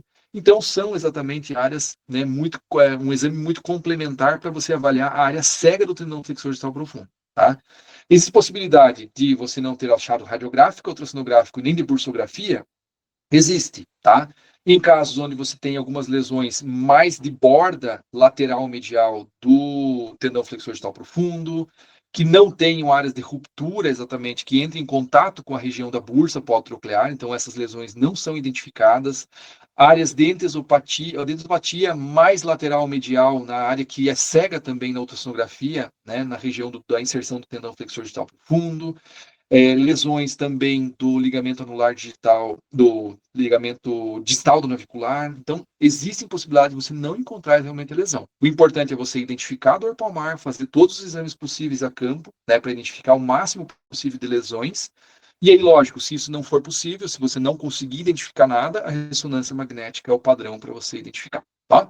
Então, muito bem, pessoal, é isso aí. Gostaria que se alguém tivesse alguma dúvida, vocês podem perguntar. Eu agradeço a atenção de vocês e desculpem se eu me alonguei um pouco demais. Eu acho que me alonguei mesmo. Peço Não, desculpa disso. doutor, foi sensacional. Não se preocupe quanto ao tempo. Passou bem pouquinho, mas se você tivesse mais coisas para falar, a gente esperaria, porque é um assunto sensacional. Bom, Tem algumas perguntas aqui no chat, eu vou ler para você, então. tá bom.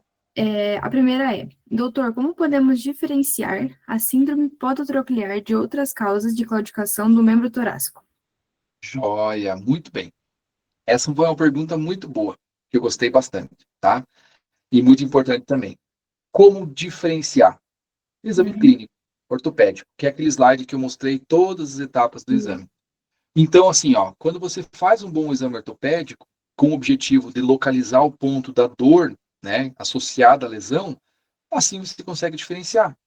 Se você tiver um tratamento de imagem associado com bom conhecimento clínico, você vai conseguir fazer um raio-x naquela região que você focou a dor e vai conseguir, de repente, identificar uma lesão lá, uma osteoartrite, uma área de lipise óssea, uma fissura, né? Como você vai identificar naquele ponto que você identificou, que é o local da dor no exame clínico, você pode identificar uma efusão articular, né? Associada ao quadro inicial de degeneração, você pode identificar um cisto ósseo, né? Então, assim, isso é muito baseado na clínica, tá? Exatamente você ter um bom exame clínico para você identificar o local da dor e ter o conhecimento para fazer os exames de imagem disponíveis naquela região que você focou. Assim que você vai diferenciar a lesão, qualquer lesão. Pode ser no casco, pode ser na quartela, no boleto, no carpo, no cotovelo, no ombro, na sacroiliaca, na coluna, qualquer lugar, tá? Legal? Legal, perfeito. A outra pergunta é: como método de tratamento de laminite existe o uso do taco? No caso da síndrome podotroclear, há essa usualidade do taco? Muito boa pergunta, tá? Excelente. Não, o taco ele não é vamos dizer assim, não é indicado para o tratamento de síndrome podotroclear. Ele tem uma função específica no caso do laminite, né? Enfim, vários pontos específicos, né? De redução de tensão, de tração nas lâminas, e uma colocação minimamente traumática para você, né, exatamente ter um mínimo trauma durante a colocação. Você tem de concussão, você tem uma redução da tensão de estruturas, né, que vão causar tensão nas lâminas. Então, sim, a função realmente é pela laminite. No caso de síndrome podotroclear, se utilizam as ferraduras ortopédicas, tá? Associadas ao casqueamento direcionado. Então, qual que é a indicação? Cavalo com síndrome podotroclear. Primeiro ponto, fazer um casqueamento guiado por radiografia. Por quê? Porque se você tiver aquelas alterações de equilíbrio da falange que a gente identificou, eu vou corrigir o casqueamento isso. Tá? Eu faço a imagem, o ferrador olha, a gente orienta, ó, ferrador, você tem que tirar aqui na pinça, você tem que remover talão, você não pode remover talão, a gente precisa mudar essa relação no casqueamento, beleza, ele vai lá, você faz a radiografia de novo e você vê se a falange melhorou do jeito que você queria. A ferradura vai ser um complemento a isso, onde você vai dar suporte para aquele casco. Ferraduras para usar em síndrome podotroclear, nós temos inúmeras ferraduras, tá? Ferradura oval talonada, ferradura barra reta, né, que é straight bar. Nós temos ferraduras de spider, né, que é uma específico de ferradura, né, para podotroclear. Uma ferradura que funciona bem, muitas vezes, para lesões de tendão flexor distal profundo, é a trilho, né? Então, são ferraduras específicas que têm uma biomecânica que vai favorecer, às vezes, uma lesão específica que você tenha, né? Então, esse que é o objetivo. Então, eu sempre falo assim, o casqueamento, quando se fala em síndrome podotroclear, casqueamento para correção do equilíbrio do casco é o ideal. Você tem que fazer um casqueamento. A ferradura é a cereja do bolo. Não adianta você colocar uma ferradura ortopédica excelente sem um casqueamento adequado. Primeiro, o casqueamento. A ferradura é a cereja do bolo, tá? Você tem todo o que é o casqueamento e a ferradura é só a cerejinha ali que vai dar o toque final, tá? Entendido. Perfeito. Muito legal isso mesmo, né? É igual você disse, não adianta nada ter um e não ter o outro, né? Um complementa o outro ali. Com certeza. Aqui no chat a gente não tem mais pergunta. Pessoal, alguém tem alguma pergunta? Quiser abrir o microfone, podem ficar à vontade, que a gente tem um tempo bem tranquilo ainda. Sem vergonha, pessoal. Vamos lá. Isso aí. Agradecer também a presença da prof. Juliana e do prof. Rodrigo Azambuja também, né, que estavam aqui. Acho que eles não estão mais na reunião, mas a gente agradece muito. Legal.